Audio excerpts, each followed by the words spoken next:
Narinig na ba ninyo yung balita na napabalita kasi yung pinatay yung dalawang anak, tatlong anak yata noon, tapos pinatay yung dalawa, tapos pati yung ka-live-in niya, pinatay, pinugutan ng mga ulo, mga ganyan. So, sana hindi naman ito mangyari pa ulit sa mga ganyan mga kabady. So, sa tingin niyo o sa isip niyo or sa impression, ano ba talaga ang dahilan na doon? Ito ba'y sobrang pagmamahal niya o may mga problema ba sila in house, may mga problema inside their house na pinagtalunan nila? Is it dahil sa bisyo ba?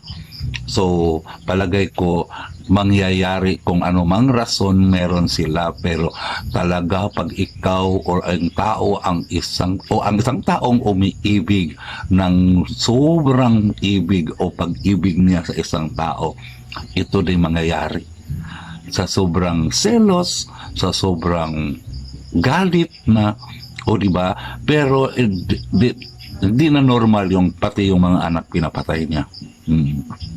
Di na normal. So sana hindi na naman mangyari sa awa ng Diyos. Sana hindi na mauulit yung mga ganon. Dahil so sa tingin niyo ba, ano ba talaga ang problema nila? Ito ba'y nalulong? No?